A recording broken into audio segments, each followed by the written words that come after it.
Bonjour Nathalie, je suis ravie de t'accueillir dans cette interview pour te poser quelques questions sur la reconversion professionnelle, comme un vrai passage de vie. Je vais démarrer directement dans le vif du sujet et puis je te laisserai te présenter voilà, au des questions. Qu'est-ce que tu pourrais dire de ton vécu personnel par rapport à ce sujet de la reconversion professionnelle? J'ai moi-même vécu plusieurs reconversions professionnelles. En fait, c'est au travers de ces reconversions professionnelles, je n'ai pas forcément conscientisé à ce moment-là, mais que j'ai vraiment réalisé que tout changement passe par une forme de deuil. Donc, la première, c'est comme s'il fallait que je laisse mourir des choses de moi pour passer à autre chose. Et une de mes premières reconversions, par exemple, j'avais 34 ans, c'était quitter l'hôpital où je travaillais comme psychologue. J'avais un rôle reconnu. Ça a été vraiment une grosse reconversion parce que je travaillais dans une unité assez pointue, un milieu d'expertise, de rigueur, de reconnaissance. Voilà, et pourtant, à un moment donné, j'ai vraiment senti que ça ne me correspondait plus, qu'il y avait quelque chose qui s'éteignait en moi et que je m'éloignais en fait de moi, de ma liberté, de ma créativité. Et, euh, et donc, j'avais besoin d'une pratique plus vivante, peut-être plus de liberté, peut-être aussi. Et j'ai quitté ce poste avec tout ce qui représentait de sécurité, parce qu'une reconversion, c'est aussi la sécurité pour devenir indépendante. Et là, j'ai vraiment, vraiment rencontré, tout en étant portée par ce nouveau projet, conjointement, il y avait ce vécu du vide. Là où j'avais été quelqu'un, ben là, j'étais plus personne. J'avais tout à prouver dans cette nouvelle activité. Et ça a été mon premier travail de deuil professionnel, je vais dire, hein. J'en ai eu d'autres privés, mais ici, on va aborder le deuil vraiment dans le cadre d'une reconversion professionnelle mon identité, mon statut, mon image, mes collègues, la manière de travailler, etc. Et tout à la fois, ça a été un moment de reconstruction où vraiment j'ai pu commencer à installer dans ma pratique une nouvelle posture qui me correspondait beaucoup plus en redéveloppant notamment mon rapport à l'art, au tarot, à la symbolique, aux archétypes, à la créativité, pour nourrir mon métier de psychologue. Et de manière étonnante, je suis même devenue autrice de plusieurs livres suite à ça, alors que je l'avais même pas rêvé. Et, euh, et finalement, j'ai réalisé que ce passage, il m'avait permis d'aller vraiment vers une part de moi qui était beaucoup plus authentique. Puis la deuxième reconversion, il n'y a pas tellement longtemps, c'est il y a 5 ans quand j'ai décidé que j'allais cesser l'accompagnement clinique. Euh, Là, je l'ai fait beaucoup plus en conscience, ce passage-là, plus âgé aussi et un peu plus aguerri au travail du deuil. Et quitter la posture de psy-clinicienne, qui était pourtant mon identité pendant des années, ça m'a fait aussi traverser des moments de doute. Et si je me trompe? Et si ça ne marche pas, de vouloir devenir formatrice, par exemple? Est-ce que c'est pas plus sérieux d'être psychologue que formatrice? Est-ce que je suis légitime à être formatrice? Est-ce que économiquement, c'est pas trop risqué? J'avais quand même installé une belle patientèle, une belle clientèle. Voilà. Est-ce que c'est sérieux tout ça? Mais j'ai accepté aussi de traverser ce vide-là parce que vraiment, j'ai vraiment acquis la conscience que parfois pour avancer, il faut savoir lâcher le connu pour aller vers une rive qui est encore inconnue, mais qui fait partie du chemin de croissance. Même s'il y a il y a un temps de flottement comme ça entre les deux moments. Et puis de nouveau, ça m'a ouvert vraiment à une nouvelle fécondité, celle de la transmission, de la pédagogie, de l'écriture encore. Et je ne regrette vraiment pas d'avoir lâché cette posture. Et j'ai fait un carnet de deuil d'ailleurs à ce moment-là de la reconversion parce que c'est euh, chaque reconversion, c'est un mouvement de vie, y inclut le deuil. Parce qu'à chaque fois, il y a une croissance derrière, donc ça veut dire que la vie s'infiltre, mais il n'empêche qu'il y a le passage à vide et le travail de deuil à, à réaliser. En fait, c'est comme si à chaque fois, c'était un nouveau dépouillement. Et aujourd'hui, je sens que je vais entamer une troisième reconversion. Ça, comme pour les autres, ça commence à venir pulser en moi comme ça. C'est celle de la retraite, parce que peut-être qu'on n'envisage pas toujours la retraite comme une reconversion, mais en fait, en préparant mon interview avec toi, je me suis dit, mais c'est exactement ce qui est en train de m'arriver en aspirant à un temps de vie différent. Mais est-ce que je vais lâcher tout ce que j'ai construit? Oui. Et donc, j'envisage la retraite comme une reconversion à part entière. avec aussi des doutes, avec aussi des choses à lâcher, avec aussi des choses à travailler. Mais en même temps, je sens qu'il y a une nouvelle forme de liberté qui s'ouvre. C'est pas me rétrécir. Je me suis dit, est-ce que aller vers la retraite, c'est s'effacer? Hmm. Hein, c'est ne plus exister. Mais non, en fait, c'est s'élargir. C'est Ouais. s'élargir à autre chose, et notamment les petits-enfants. Voilà. Hmm. Je pense vraiment que mon rôle de grand-mère, c'est pas m'effacer dans la vie, mais que c'est comme si mes petits-enfants m'ouvraient un nouvel espace de vie immense dans lequel je vais aussi pouvoir développer ma créativité, mon goût de la transmission, mon amour de la vie. Voilà. Ils sont eux aussi des grandes sources d'inspiration. Mais n'empêche que ça demande de cheminer pour s'ouvrir à ça, avec aussi toutes ces questions. Est-ce que c'est pas trop tôt? Est-ce qu'économiquement ça va aller? Etc., etc.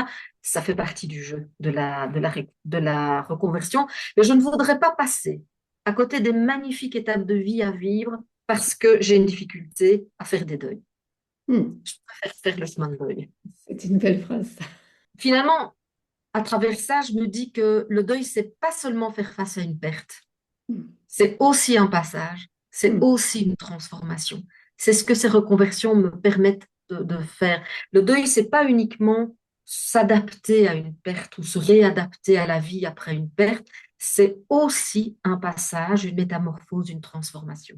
C'est pas forcément un saut dans le vide comme le mat du tarot, c'est un acte de confiance dans la vie. Parce que pour poser des pas dans le vide, ben, il faut développer sa confiance.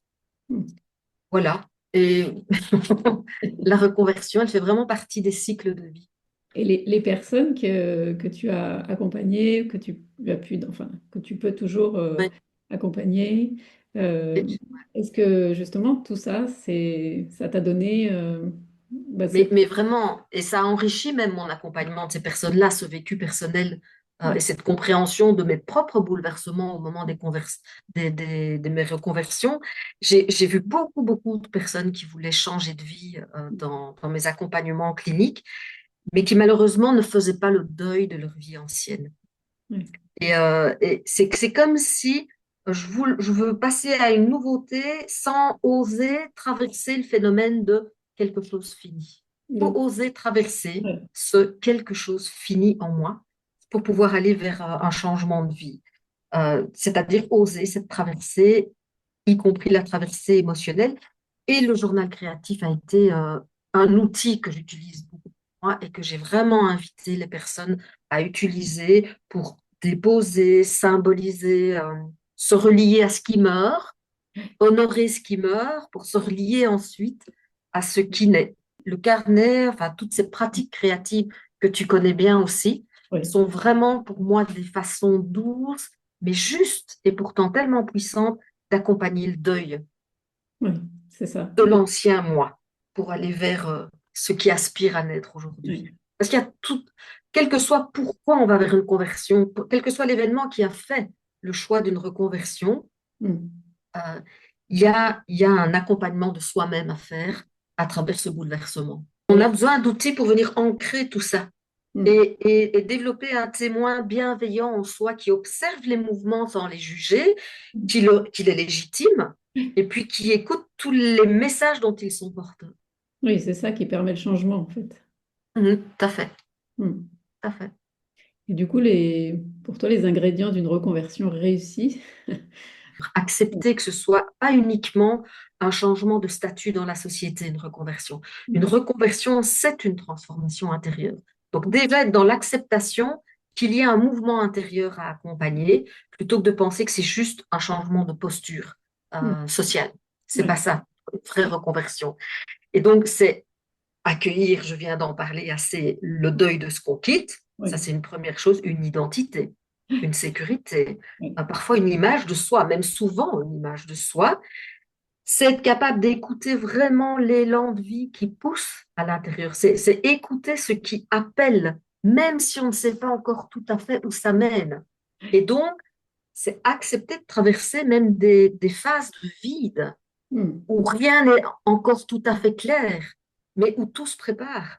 Il y a pas, on ne passe pas d'un endroit à un autre sans faire ce cheminement d'un pas dans le vide, de choses qui se préparent, mais qui sont encore obscures, qui ne réagissent pas toujours comme on voudrait qu'elles réagissent. C'est accepter de passer par ce temps de flottement, ce temps d'errance qui fait partie du processus. Mm.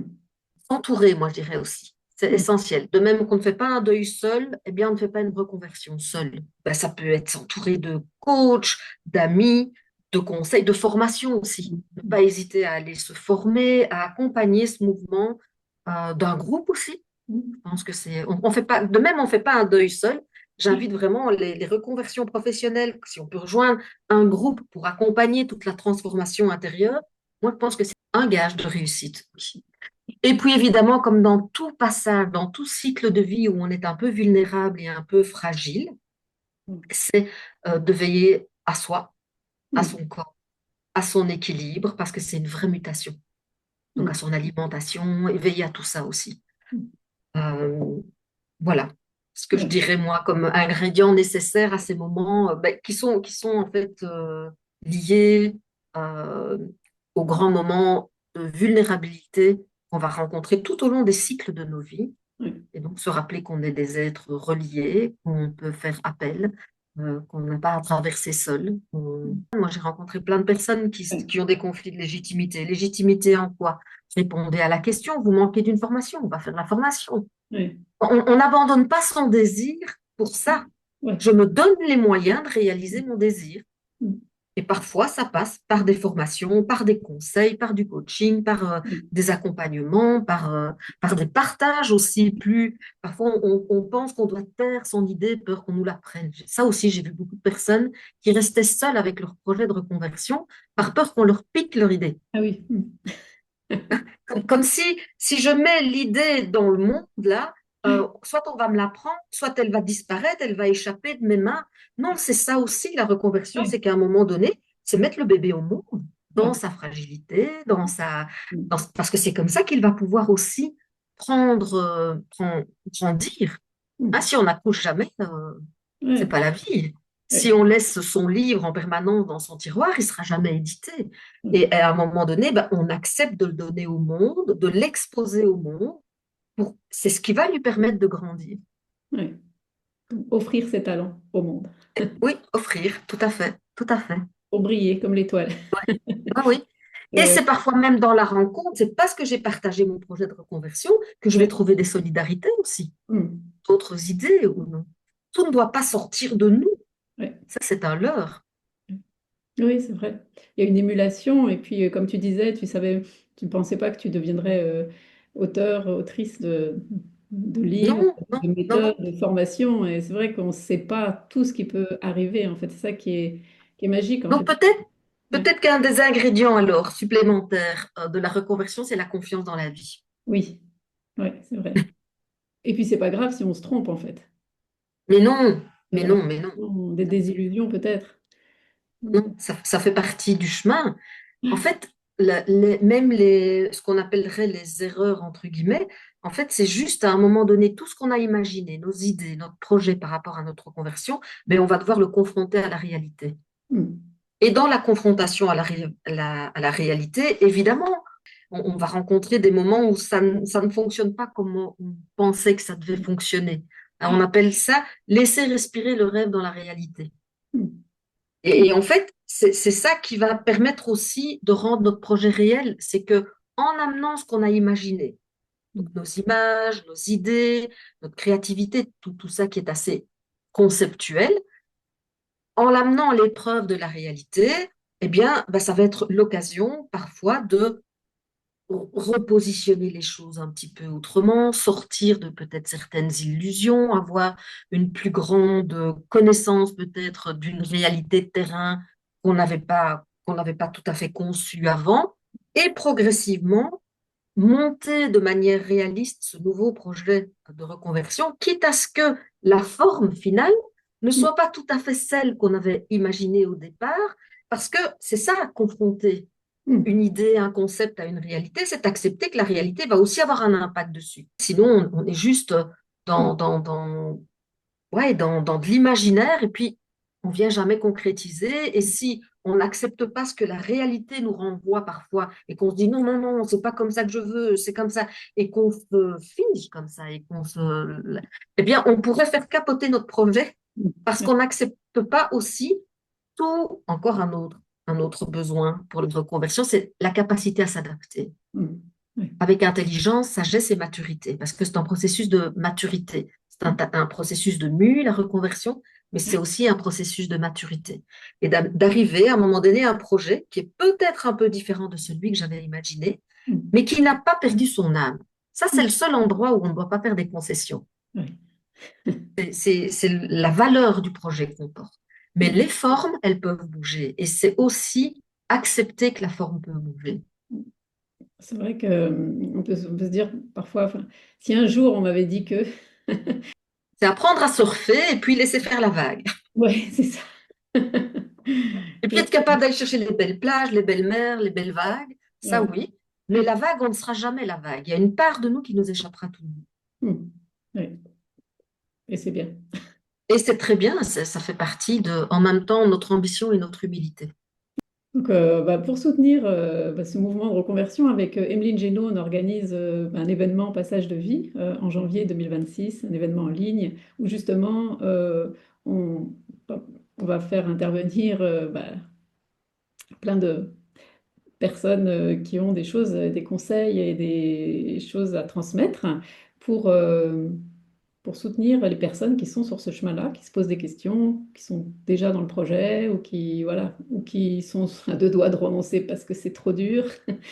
Du coup, tu vas proposer quelque chose, tu peux en dire deux mots. Donc, ça sera en janvier 2026. Oui, bah, mais ce sera vraiment de faire un temps de rencontre avec soi-même, avec son terreau intérieur, et de voir comment les outils du journal, parce que ça c'est mon fil rouge dans ma vie, c'est comment avec de l'écriture, avec un temps de présence dans son journal, surtout dans des moments de passage, tenir un journal. On dit que Christophe Colomb n'aurait jamais trouvé l'Amérique s'il n'avait pas tenu de journal de bord. Donc c'est Mm. vraiment aussi dans ces moments de grands mouvements Mm. que sont les temps de reconversion, c'est tenir un journal, pour moi, c'est tenir un temps d'ancrage. Donc j'aurais le goût de vraiment inviter à tenir un journal et je ferai évidemment des propositions pour aller rencontrer un peu les émois que peut susciter ce temps de flottement entre ce qui fait rupture, ce que je vais reconstruire et le vide auquel je dois faire face. Voilà, ça c'est plus, bah, c'est mon métier hein, Mm. de psychologue que d'inviter à vraiment conscientiser comment on accueille aussi tous ces mouvements émotionnels Mm. parce que les émotions sont aussi des invitations à des mouvements particuliers. Si j'ai une peur particulière, je l'écoute au lieu de la refouler. Et qu'est-ce que je vais faire? Je vais essayer d'entendre dans cette peur la sécurité que je pourrais construire un peu plus autour de mon projet, si je veux qu'il se réalise. Mm. Ça, c'est par rapport à la peur.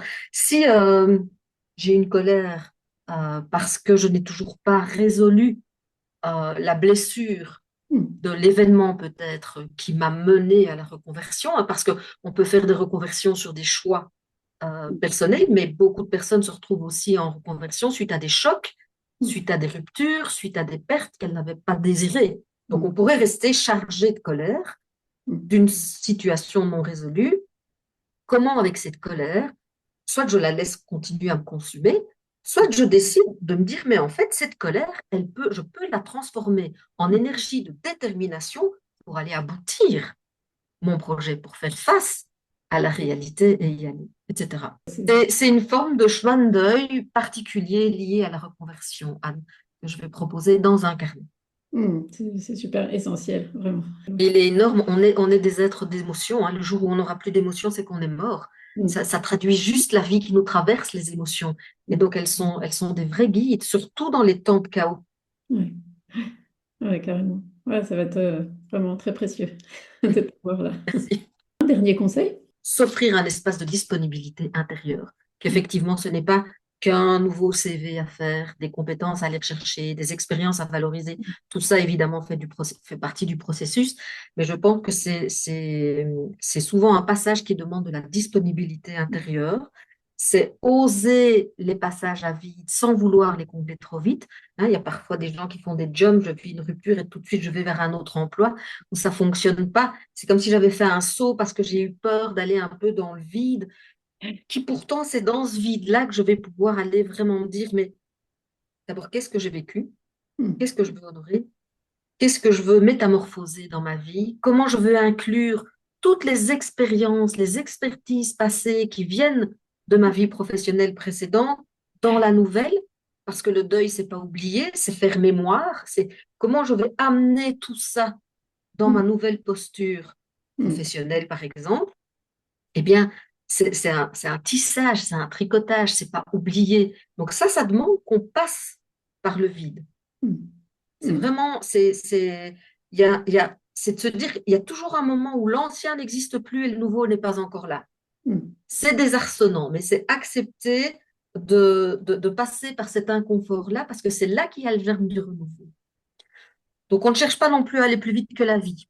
Mm. Ça, c'est un autre conseil. On prend le temps. On prend le temps d'honorer ce qu'on quitte. Mm. On prend le temps de contempler, d'observer ce qui pousse, même Mm. si c'est encore invisible. Donc, contempler, prendre le temps, écouter, fait partie du processus.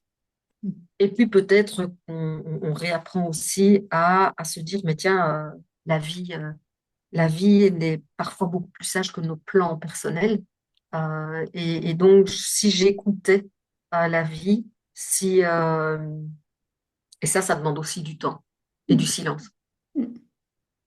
Que parfois, dans lequel parfois on a peur d'aller, mais franchement, avec le journal, c'est pas compliqué d'aller dans le silence, t'es d'accord avec moi? Oui.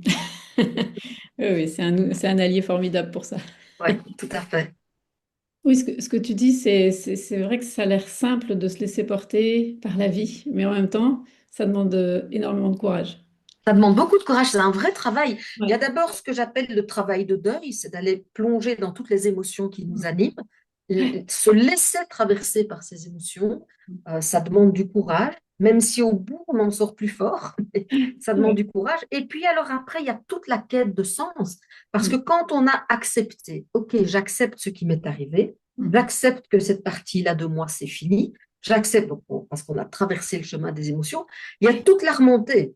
Et Mm. la remontée, elle est faite de quête de sens. Et ça aussi, c'est un travail courageux que Mm. d'aller chercher le sens parce que ça demande d'aller questionner comment je vais intégrer tout ce que j'ai vécu, quelles sont mes vraies valeurs. Peut-être qu'il y a des nouvelles valeurs que je vais intégrer, d'autres valeurs que je vais laisser.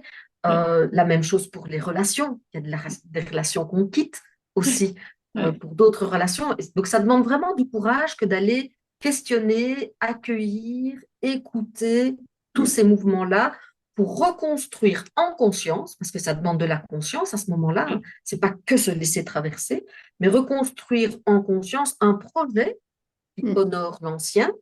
C'est ce Mm. qui fait que je suis toujours la même personne tout au long de ma vie, sans s'y accrocher, Mm. et qui respecte la personne que je suis de manière à chaque fois plus authentique. Plutôt qu'une nouvelle réussite professionnelle, je pense que c'est une nouvelle présence à soi-même, une reconversion réussie. Ce qu'on oublie trop souvent, c'est tout ce chamboulement intérieur émotionnel qui est là beaucoup plus Oui. le travail des personnes qui sont formées notamment à l'accompagnement du deuil. Mm. Mm. Dans ce contexte-là, tu vois, et de se dire, mais oui, il y a aussi un deuil à faire là. Le deuil, ce n'est pas que la perte d'un être cher, ce sont tous les mouvements qui vont venir me traverser quand je vais Mm. accepter de laisser l'ancien pour faire place à du nouveau. Donc, psy ou accompagnatrice en carnet de deuil, moi, faire un carnet de deuil, je trouve que c'est sain Mm. dans une reconversion professionnelle parce qu'il y a parfois plein de petites choses qui sont là dans notre bagage, qu'on n'identifie pas et qui font pourtant du bruit. Et Mm. ce bruit-là, eh bien, il va nous empêcher parfois d'entendre ou de voir avec clairvoyance les nouvelles propositions de la vie. Dans un carnet de deuil, c'est vraiment décider de se rendre disponible à la vie Mm. et donc à l'avenir et aux nouveaux projets professionnels. Ouais. Ok, bon, bah, c'est tout un chemin, il y a pas mal de boulot. Mm. Derrière tout ça, c'est la vie qui pulse. Mm. Alors oui, les émotions, c'est douloureux, oui, il faut aller les rencontrer courageusement, mais quand on se donne les bons outils, Et Mm. les bonnes présences, mais en fait, c'est juste le mouvement vivant qu'on laisse traverser, hein. Ouais. C'est surtout dans le cas d'une reconversion professionnelle. Peut-être que je mettrais un peu plus de subtilité par rapport à un deuil d'un être cher. Mais Mm. ici, dans le cas d'une reconversion professionnelle, bah, ce serait dommage de se laisser juste habiter par la blessure Mm. et vivre avec la blessure d'une histoire qui s'est mal terminée, de rester coincé là-dedans. Ça, moi, je trouve ça mais tellement terrible Mm. que Ouais. quand courageusement on se dit, mais non, mais je vais cheminer et je vais aller voir ce que la vie a encore à me proposer aujourd'hui. Et tant qu'à faire, si je redis oui à la vie, bah, je vais le faire avec quelque chose qui fait sens pour moi, quelque Mm. chose qui parle de moi, quelque chose qui m'anime, qui m'enthousiasme et qui me donne de la joie. Ouais. Ça, c'est une reconversion réussie. Ouais. C'est une vision, ouais, vraiment enthousiaste et Mm, mm. ouais. Oui, oui. Oui, donc c'est courageux, mais en même temps, voilà, les personnes qui vont venir à vos ateliers, etc., elles vont évidemment faire preuve de courage, mais elles vont rencontrer beaucoup de passion aussi Mm. Ouais. Oui. dans les outils que vous proposez. Et ça, c'est fabuleux. Ok, ben merci beaucoup Nathalie. Est-ce que tu veux nous parler de ton actualité? Où est-ce qu'on peut te retrouver? On peut me retrouver sur le site artetmoi.be et mon actualité, elle est là, elle est faite de formation, elle est faite de créativité, elle est faite d'écriture. Mm. Voilà. Et Elle est de... faite de conférences. Oui. Je suis en train d'aboutir à un gros travail d'écriture sur l'accompagnement du deuil chez les enfants. Les adultes de demain, ce sont les enfants d'aujourd'hui et pouvoir replacer la perte et le rapport à la perte de manière saine et vivante dans la vie de nos enfants, bah, c'est reconstruire des adultes qui n'ont plus peur de la mort et du deuil, Mm. parce Ouais. que ça fait partie de la vie. Et plus tôt on commence, effectivement, ouais, Ben oui, plus si tôt on peut. on a, voilà, moins ça fait peur. Tu connais mon avis sur le burn-out, où je pense Ouais. que cette maladie, c'est une maladie créée dans une société qui n'accepte plus la perte et le deuil, qui fait une société où on exploite de manière exponentielle au point de faire brûler la planète et de faire brûler les humains dans le burn-out, réapprendre la simplicité volontaire, accepter que la vie, elle n'est pas faite que de succès, de compétition, de performance. Ça épuise, mais que la vie, elle est faite de cycles, vie, mort, vie, se replacer dans quelque chose de beaucoup plus doux, de beaucoup plus respectueux, plus sage et je pense plus sacré, eh bien, c'est réintégrer le deuil et le cycle de la vie, mort-vie dans nos vies et cesser de penser qu'on est tout puissant. C'est vrai qu'il y a beaucoup de personnes qui donc ont fait un burn-out et qui se posent les questions après. Mais bon, Ouais. dommage parce que bah, effectivement, ils ont été un peu brûlés, mais il y a Mm. moyen de repartir.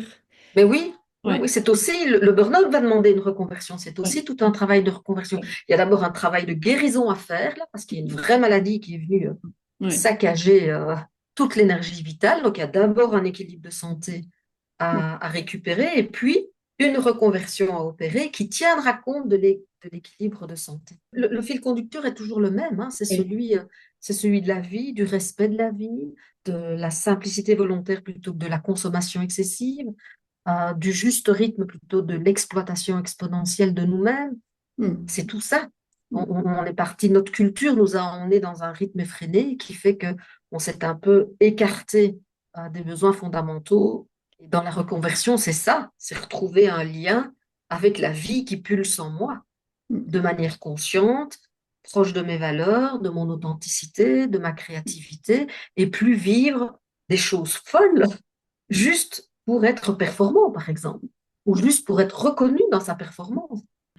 En tout cas, ça donne beaucoup d'espoir d'entendre tout ça. Et Ben oui. Mhm. Ah oui, mais la vie, elle est puissante, hein. mm, mm. Oui, Il y a des petites pousses qui poussent à travers les dalles de béton. C'est une image magnifique. oui, c'est vrai. On peut percer l'armure. Mais oui, mais même, allez, moi je me souviens les premières journées du confinement, quand on nous parle de la couche d'ozone, c'est irréductible, etc. Et après 3 semaines de confinement sans avion, la couche d'ozone se rebouchait.